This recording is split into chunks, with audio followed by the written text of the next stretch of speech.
So, once we've helped you get rid of the Spanish here, you'll grant us independence, right? Independence?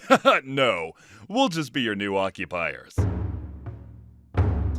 Welcome to the year 1898. The Spanish-American War rages on, and Spain's like, hey, we've had enough. You can have the Philippines. And the United States is like, well, if you insist, we'll take it. So Philippines, meet your new best friend, the United States of America. Finally, we are free from foreigners occupying our land. And as you might imagine, not everyone's thrilled with this arrangement. The Filipinos have had enough of being bossed around by foreign powers. After centuries of playing colonial hot potato, they're ready for some independence. Now meet Emilio Aguinaldo, a charismatic dude who's been chilling in Hong Kong. He's reading the news and going, well, that sounds like a job for me. So Aguinaldo hops on his airplane and jets back to the Philippines, ready to stir the pot of revolution. My fellow countrymen, it's time we take destiny into our own hands. Who's with me? And so first, Aguinaldo teams up with the United States against Spain. It's a the enemy of my enemy is my friend kind of situation to get rid of the Spanish occupiers. And with their powers combined, Aguinaldo and the US take on the Spanish Empire. And then US is all, thanks for your help. Now kindly step aside while we handle the peace negotiations. A few battles and explosions later, the Spanish are like, okay, truce, we're done here. But that wasn't yet reason for Aguinaldo to celebrate victory. The Americans now think to themselves, hey, we kinda like this whole rule in the Philippines thing. I think we should just stay here for a while. Aguinaldo couldn't believe it. He just got sidekicked in his own revolution. Their promises of friendship, autonomy, and independence, all gone. Great, now we're just their exotic vacation spot. Meanwhile, the United States signs the Treaty of Paris with the Kingdom of Spain. Signed on December 10, 1898, this piece of paper officially hands the Philippines over to the United States. The Philippines is like that birthday present you never asked for, and now it's suddenly in American hands. And oh boy, the natives aren't thrilled about this. Aguinaldo was pissed too.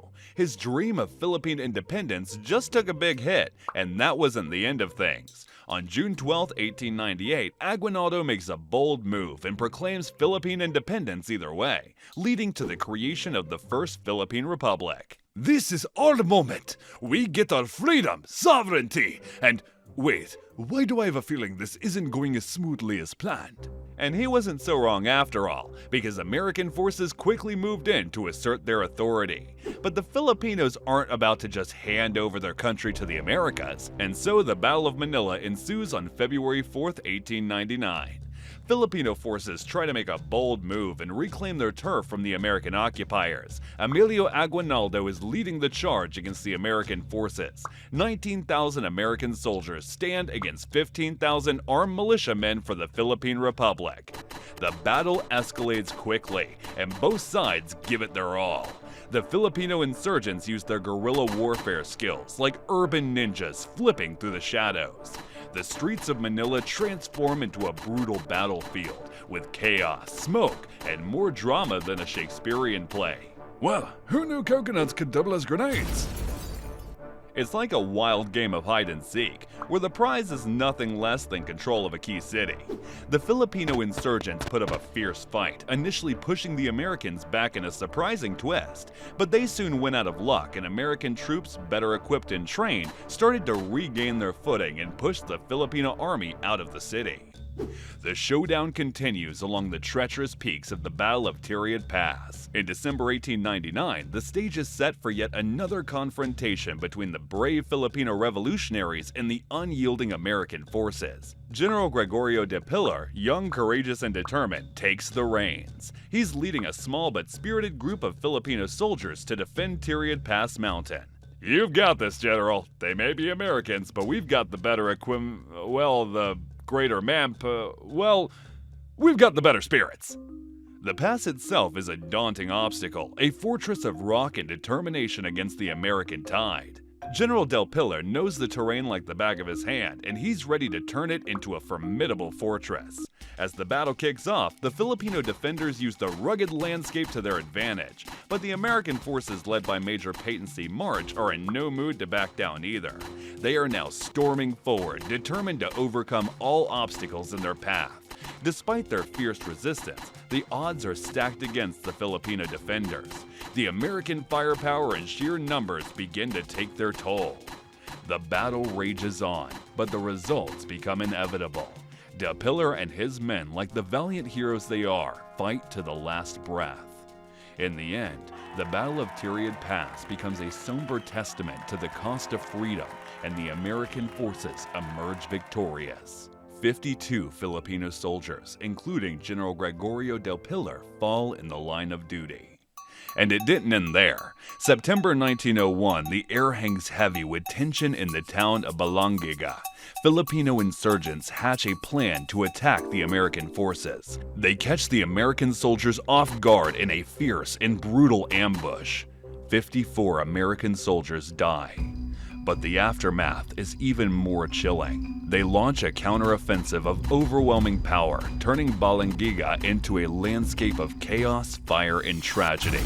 As the war drags on, desperation leads the American military down a grim path. The dreaded scorched earth policy is enacted in order to counter the Philippine insurgency. Concentration camps become the norm.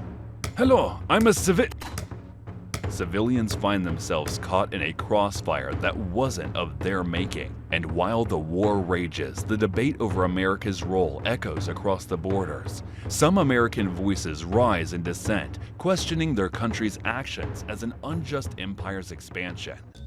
The fate of the war slowly became clear. American forces gained the upper hand, and the capture of Emilio Aguinaldo in March 1901 dealt a hefty blow to the Filipino resistance. The Filipino leaders, once the spark of revolution, were gradually extinguished. With the insurgency faltering, the conflict transforming from fiery battles to sporadic clashes. And then, the American President Theodore Roosevelt declared an end to the war in 1902. Gentlemen, the fight is over. Let's put the past behind us and act like nothing ever happened. But the echoes of the past still linger in the air.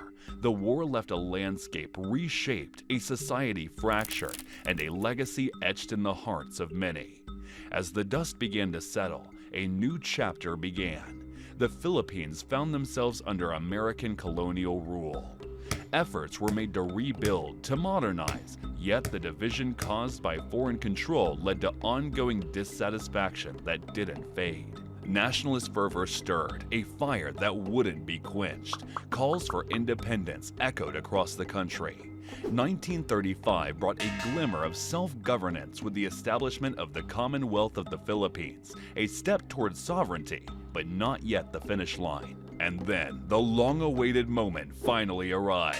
On July 4, 1946, the Philippines was finally free from colonial bonds and became officially an independent nation. The American colonial influence waned, and the Philippines emerged as an independent nation, marking the end of one era and the dawn of another. I'd like to thank my subscribers on Patreon who make this content possible. A special thanks and shout out to FlappyBird7216, Badger Refounded, and Dulles. This type of content is pretty time consuming to produce. If you want to support my channel and help me create more of these videos, please consider subscribing to my Patreon under patreon.com/historywithseb. As a thank you, subscribers receive exclusive behind the scenes content, early access to, and a shout out at the end of every video, and decide what future videos should be about. So thank you for your support.